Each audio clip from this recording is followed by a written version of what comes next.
Lenten Reading Series, February 26, 2026. Today's commemoration, Saint Porphyrius, Bishop of Gaza.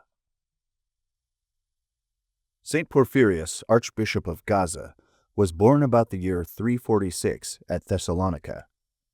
His parents were people of substance, and this allowed Saint Porphyrius to receive a fine education. Having the inclination for monastic life, he left his native region at 25 years of age and set off for Egypt, where he lived in the Nitrian desert under the guidance of Saint Macarius the Great. There, he also met Saint Jerome, who was then visiting the Egyptian monasteries. He went to Jerusalem on pilgrimage to the holy places, and to venerate the life-creating cross of the Lord. Then he moved into a cave in the Jordanian wilderness for prayer and ascetic deeds.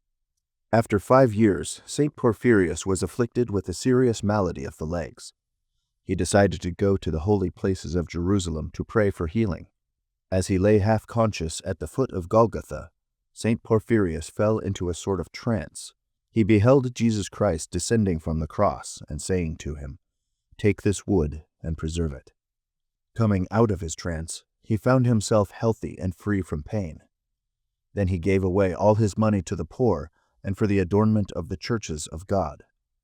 For a time, he supported himself by working as a shoemaker.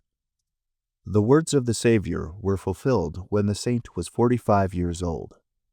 The Patriarch of Jerusalem ordained Saint Porphyrius to the holy priesthood and appointed him custodian of the venerable wood of the cross of the Lord. In 395, the bishop of the city of Gaza in Palestine died. The local Christians went to Caesarea to ask Metropolitan John to send them a new bishop who would be able to contend against the pagans, which were predominant in their city and were harassing the Christians there. The Lord inspired the Metropolitan to summon the priest Porphyrius. With fear and trembling, the ascetic accepted the office of bishop, and with tears, he prostrated himself before the life-creating wood and went to fulfill his new obedience. In Gaza, there were only 3 Christian churches, but there were a great many pagan temples and idols. During this time, there had been a long spell without rain, causing a severe drought. The pagan priests brought offerings to their idols, but the woes did not cease. Saint Porphyrius imposed a fast for all the Christians.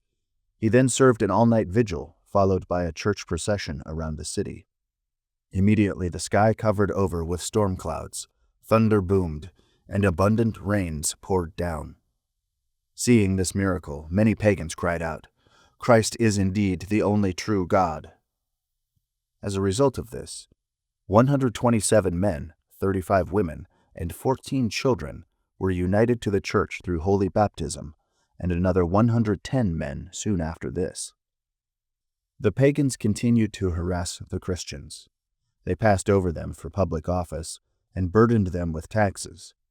Saint Porphyrius and Metropolitan John of Caesarea journeyed to Constantinople to seek redress from the emperor. Saint John Chrysostom received them and assisted them.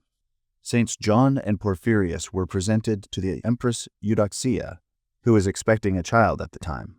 "Intercede for us," said the bishops to the empress, "and the Lord will send you a son who shall reign during your lifetime."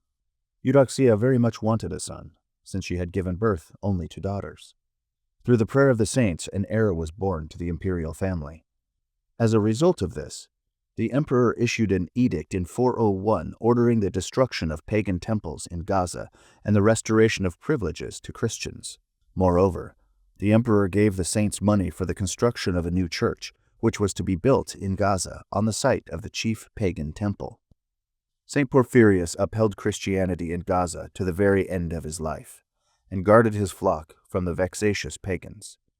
Through the prayers of the saint, numerous miracles and healings occurred.